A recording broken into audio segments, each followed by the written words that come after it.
terror of Islam is embedded within the teaching of Islam. The spirit of hatred and killing and slaughter is the spirit of Islam as it is written in the Qur'an. Now I have, on one hand, I have the Qur'an, on the other hand, I have the AK-47 machine gun. I can change the world.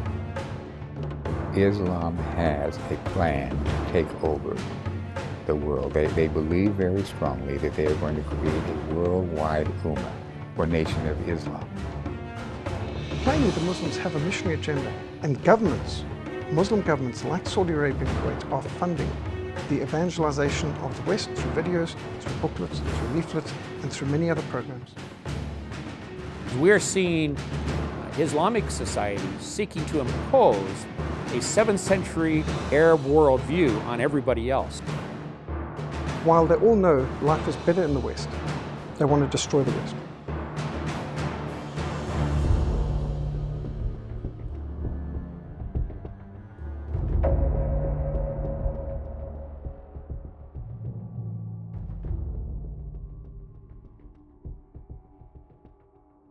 Dawah is different from jihad. Jihad is for just to speak about what's almost commended, for the Muslim to do in a way. The whole educational system, the whole culture is geared to doing violence towards non-Muslim, to convert them, to do jihad.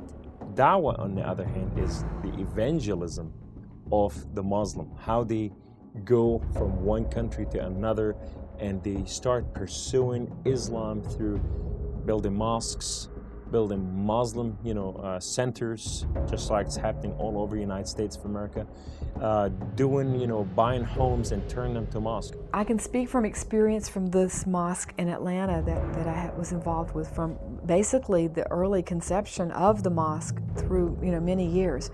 It started out very small. It started out in a home, like a cell group. It wasn't this big building all of a sudden. It was a very small house. Then they put a menorah, and they put, which is the towers, the tower that goes on the mosque, and they put a crescent facing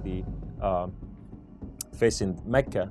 And now this has become a house of declaration where dawah to the entire neighborhood, to come to the neighborhood and start turning people to Islam. And then they tore that house down and they built a bigger building, and then from there they kept purchasing the homes around the area. Anytime a big mosque put in an area, that's mean it's a dominion, it is power, it's victory, that where you guys failed, we have succeeded you. Islam sees the mosque as being a symbol of their dominance in a particular area. Every 5.5 days, a new mosque is open in the United States of America. They have a two-pronged attack as far as the mosque is concerned. One is the building and the keeping up of mosques, the building of beautiful, very expensive mosques. And the second one is the destruction of churches. And these two go hand in hand. The Muslims are trying to buy churches. That is the most, number one increase in building mosques. They take those churches, they bring the cross down, and they put the crescent facing Mecca. Is they're saying the mosque must be bigger than the Christian church and more beautiful. For instance, they wanted to build a mosque in Rome. And the mosque, the original plans is that the mosque would be not only taller than St. Peter's, but it would be larger than St. Peter's. In America, there's over 3,000 mosques that's open all over the land, and Muslim centers and whatsoever. These are open for the purpose of reaching American people through that al-taqiyya, which is the lion doctrine, to reach non-believer infidels to turn them to Islam. When we were in Atlanta, the mosque that I was attending was in a very poverty area, was in a very poor area with a lot of drugs. So the Muslims from that community were trying to better that area. So we were doing things to reach out to the community, to the children on the streets. They had actually put in a playground with basketball courts, and were encouraging the local children so they could come there as a safe place and play. So we were reaching out to that community to also expand that mosque. That mosque actually bought the property next door, which was a church. The mosque is the one that everything is impregnated right there. It's the law of Sharia, how to kill, how to become, how to intimidate, how to learn who you are. It's the identity, taking place. And when you have those in the United States of America, these are teaching these people what's yet to come. The involvement with the mosque was an everyday life thing. The teaching of Islam, the teaching of jihad, the teaching of da'wah, the teaching of New World Order, Ummah. The mosque, that's where all your relationships were developed, all your friendships were developed. That was the family, the ties, the community was all there at the mosque. This is the purpose of those mosques and Muslim centers, to influence the culture from end to end, financially, physically, spiritually, and every other way. I spoke one time with a imam, and we were talking about strategy, and he said, if we as Muslims are going to win the Western world, we must first win Western Europe. If we're to win Western Europe, we must first win England. And if we are to win England, we must first win London. And in 1960, there was one mosque in London. Today, there are 632 mosques in London. In the early 70s, this is when I went over to Europe, went to England, Germany, France, Poland, Romania, Bulgaria. We went to Switzerland, all those places, and we advanced the name of Islam through the Muslim people first, and we were encouraging these men to become zealot and strong in their faith. Throughout the whole world, we see a resurgent Islam, well-funded by petrodollars and vigorous in their missionary activities. The financial resources that Islam has for the propagation of its faith are far superior to those that we have in the Christian church. Islam has a lot of petrodollars because of the Western investment in the oil industry, because the West discovered oil under their tents and their camels, and the West extracted the oil and refined it and used it and paid them for it. And so these Arab nations have got a tremendous amount of wealth that have all come from the Western industrial nations who have been paying them for their petrol. They say that Saudi Arabia pumps 8 million barrels of oil a day. That I know for a fact. They say they clear $20 a day, and I know that for a fact, per barrel of oil. That gives them $160 million a day. Now, they give 1/4 of their money, petrodollars, to the furtherance of Islam in various ways, through charities and also just straight out for dawah and for other things. And so that means that they have about $40 million every day for the furtherance of Islam. 1/3 of all the barrels of oil which are sold to the West, 1/3 of the money goes to weapons for the Middle East. A large amount of the others are going into missionary efforts to buy up Western institutions, to encroach on Western media, to encroach on film producers, to even buy up newspapers, and to get influence in the West. Any American who drives his car on a normal usage and heats his house probably contributes more money by buying oil to Islam than he ever contributes to Christian missions. Oil money from the Arabic world, which is Islamic, and especially from Saudi Arabia, which is extremely abiding by the ideology of Islam. And by the way, people say Wahhabism and Salafism. Islam is Islam. What we think is radical Muslim is basically practicing Muslim. People in Saudi Arabia are not doing anything extreme.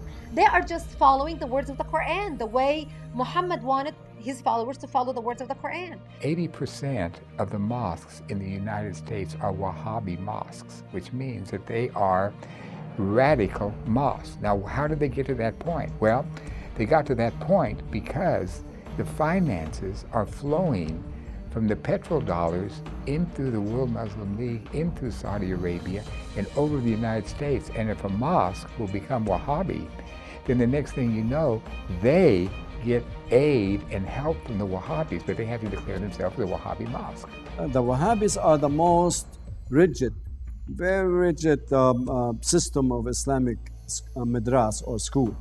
Those Islamic zealots who are who want to enforce the words of the Quran are using their money to do God's work. In the Muslim world, throughout the world, in mosque, every Friday, when Imam finished speaking and preaching, after they did their curses against the infidels, which is the Christians and the Jews, America and Israel, they collect the finances based on surah.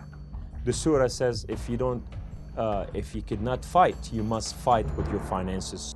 There are many mosques in the United States who are telling their people that Sharia law is above the US Constitution.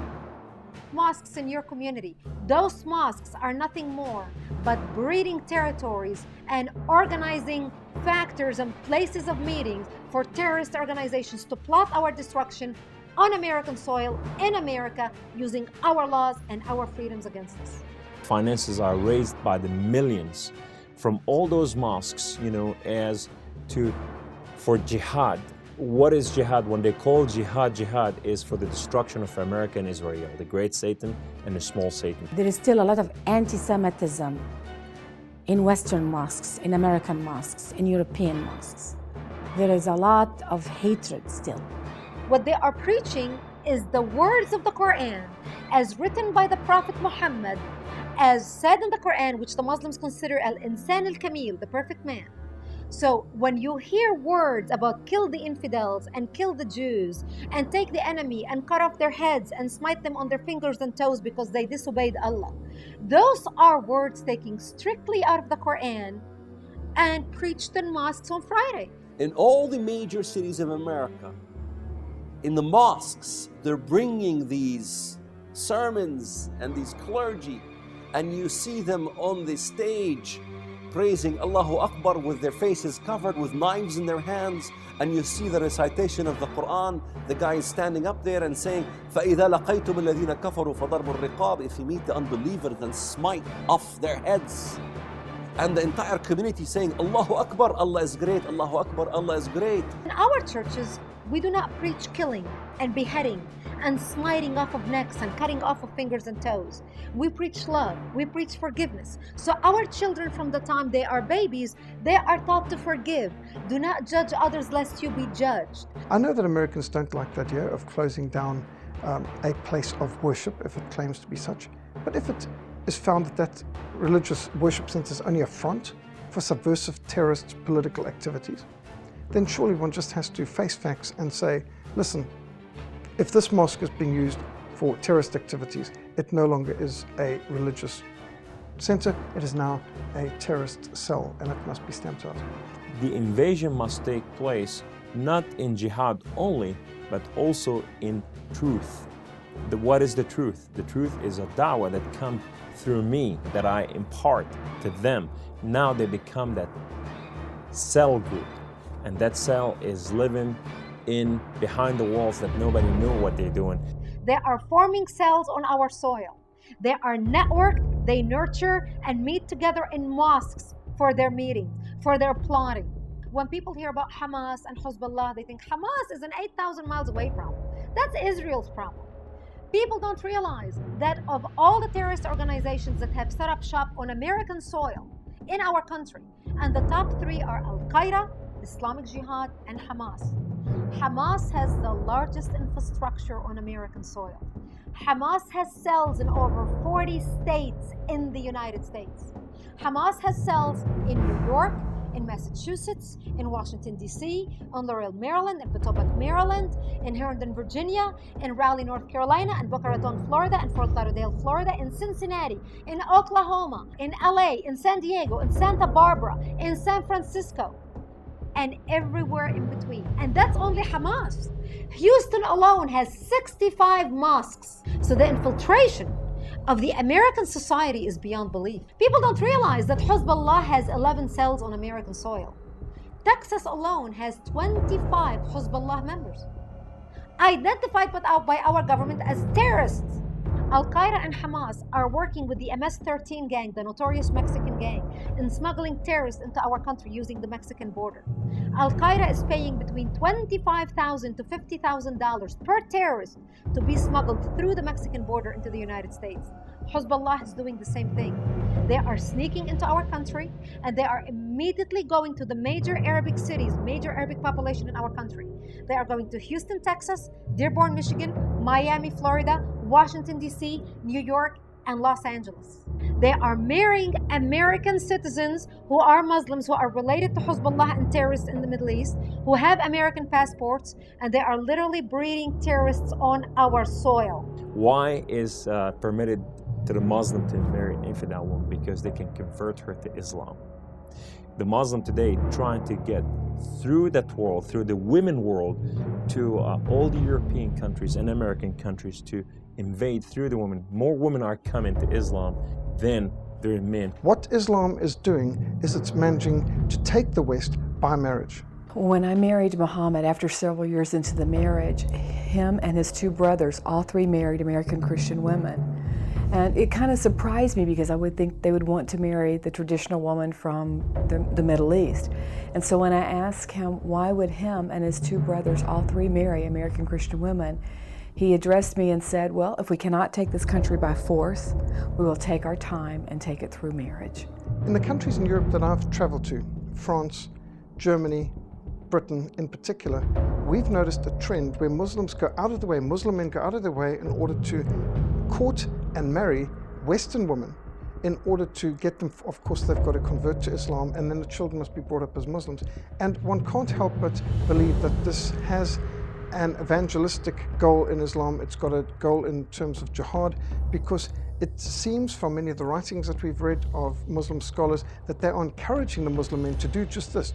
One thing that is part of jihad also is to marry non-Muslims, converting them to Islam. That will guarantee you a good deed as a Muslim for heaven. Islamic imams are teaching and encouraging and admonishing the Muslim young men to go into Western countries, to get Western women as wives, to have them converted to Islam and to raise the children as Muslims, and that in this way what they see is that they can take the West by marriage, they can take the West through the womb. The seeding of jihad, which is doing the other cleansing by seeding their children in other infidel women, now they can rise up a new generation which is carry on the Islamic spirit and Islamic look. This is something that's systematically being done now, converting Americans through marriage. Polygamy in Islam is actually considered by many Muslim scholars to be a tool or a weapon of jihad, of holy war. It's recognized as one of the 8 forms of jihad by having polygamy. American women are sent to Mideast, paid $40,000, and they sent to Mideast, and these women will marry some, a Mideastern guy, and he would come here. And this guy is trained for jihad. He is trained to kill. He is trained fighter. Now he has residency through this woman. And now, after he become resident and he become almost a citizen of this country, now he would bring a wife from there. He would divorce this wife in America. By having many wives, what this is helping to do is strengthen the armies of Islam by providing a disproportionate numerical advantage against others, that Muslims can have more wives, more children, faster, and therefore outnumber their enemies quicker. By the American standard, he can divorce her, but yet in a Muslim world, he has not divorced her yet. And he will ask for the second one, and he will marry her in America, and the third one, and the fourth one. The average Muslim has 4.5 children per wife. While Western nations are having a declining birth rate and in fact are decreasing in numbers, the Muslim immigrants are having a very high birth rate and are increasing in numbers. So in places like Germany and France, the Muslims are growing at a spectacularly fast rate, while the Western nations' indigenous populations are actually decreasing.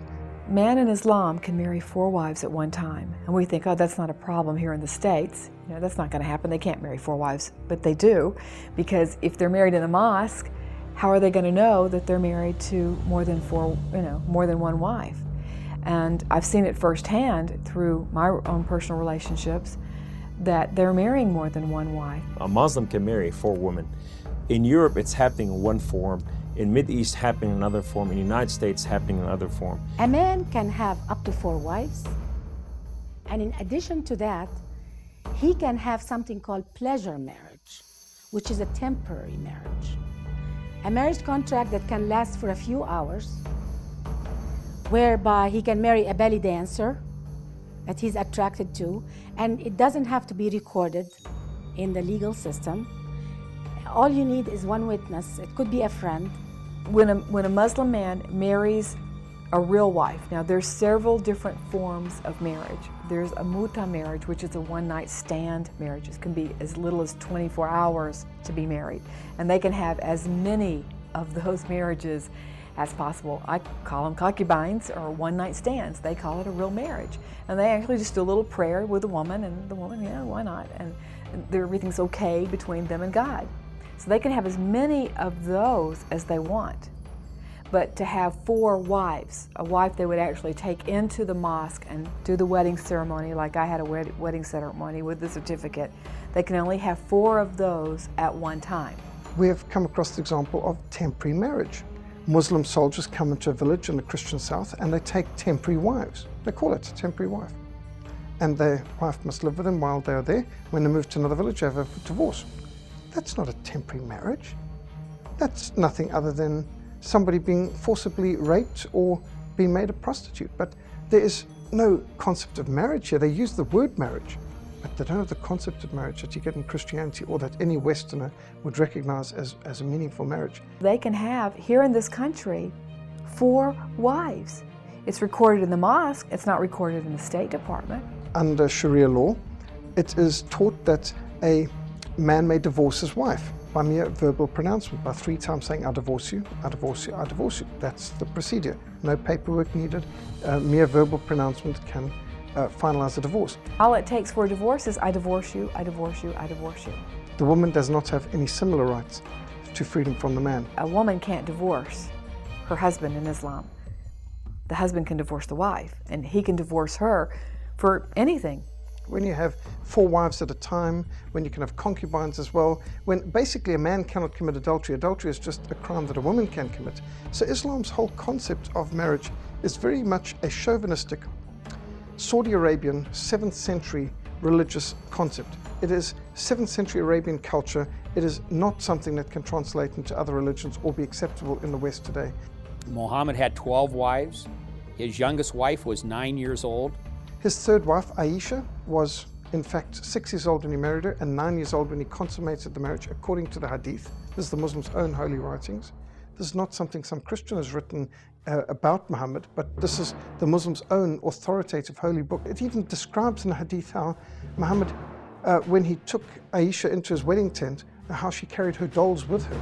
I mean, it's pathetic just to try and visualize this poor child being abused by a much older man. What Muhammad is teaching is that women are lower life forms. Women are, as he said, the majority of the inhabitants of hell are women, because women are deficient in intelligence and the women are deficient in religion.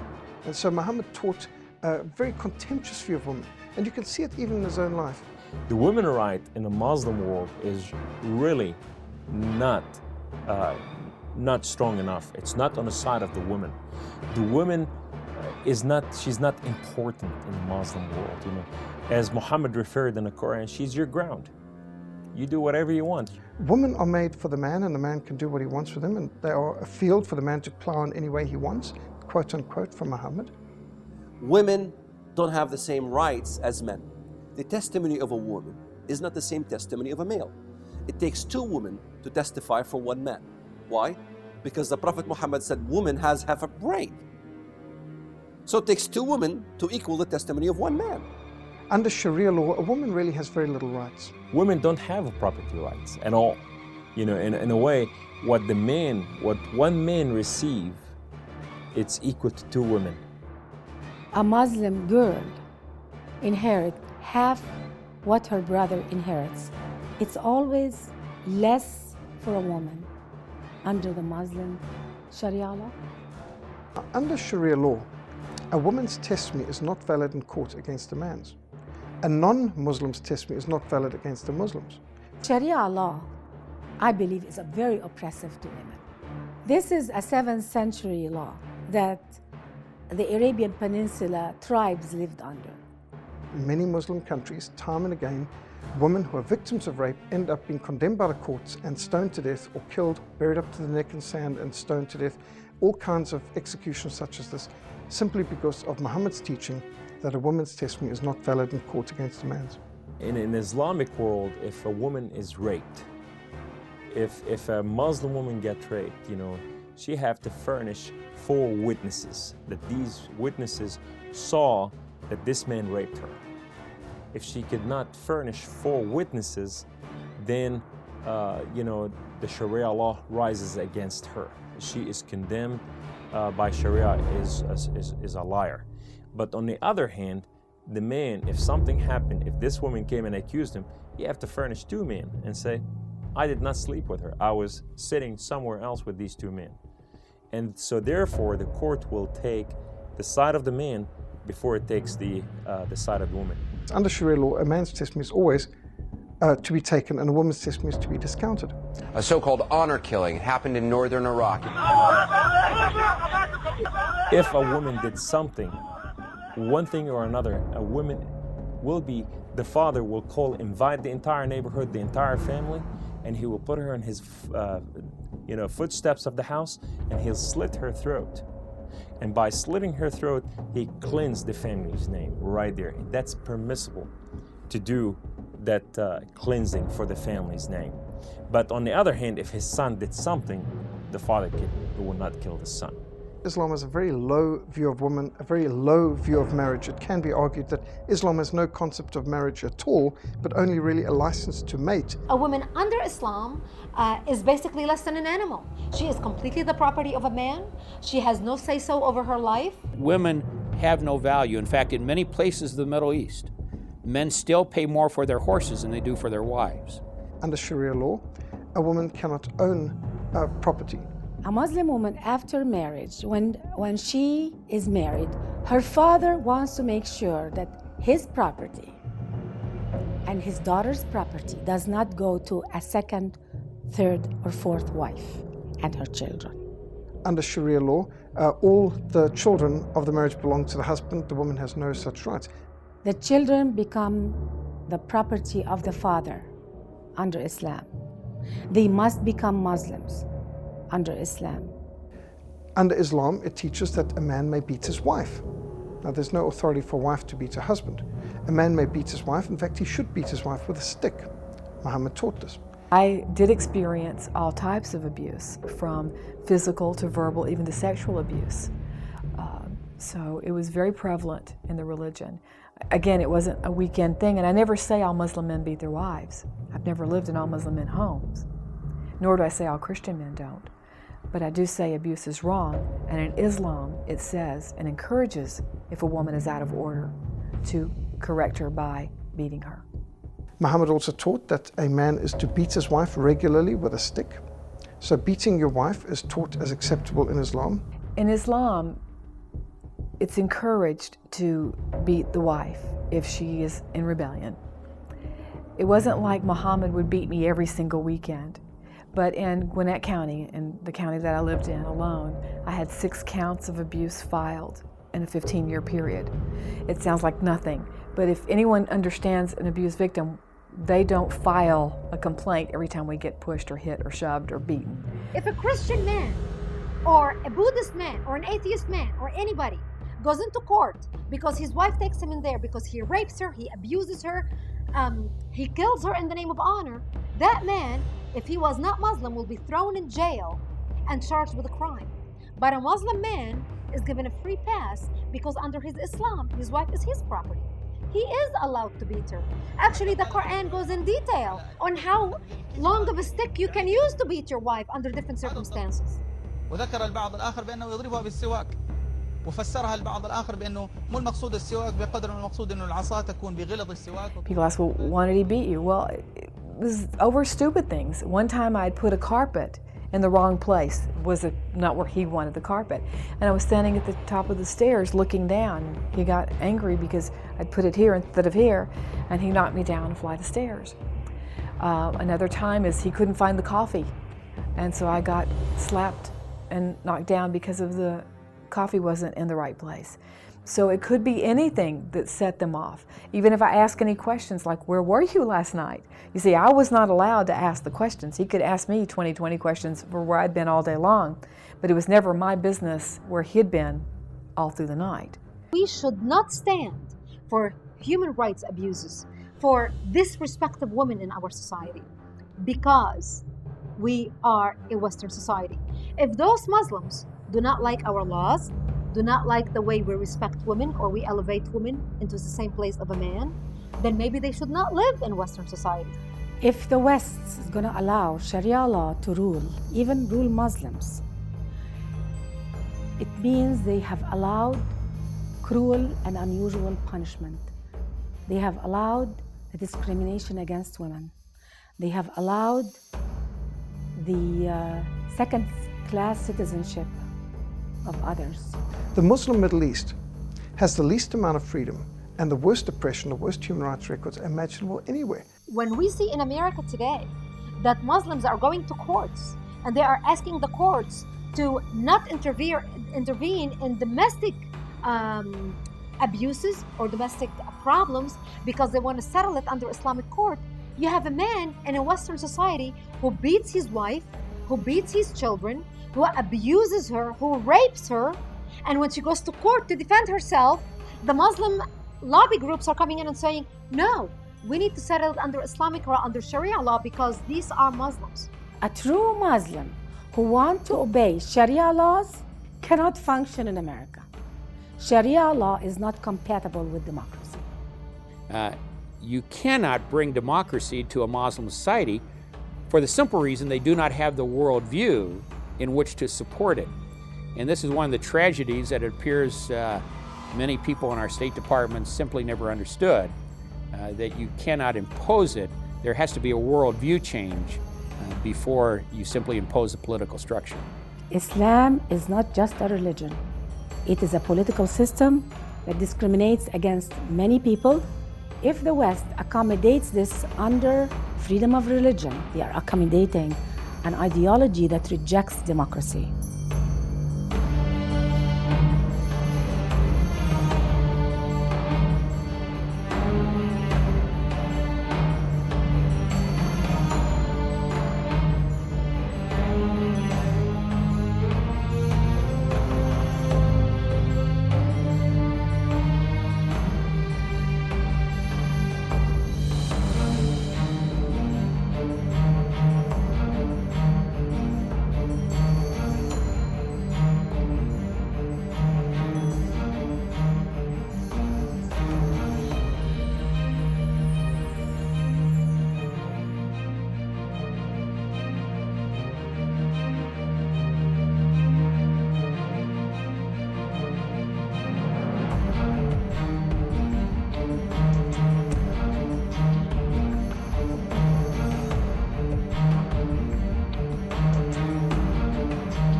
Also available from Carroll Productions, The New Barbarians, Training Children to Kill. Shocking, informative, eye-opening. It offers deeper insight into Islam's plan for world domination.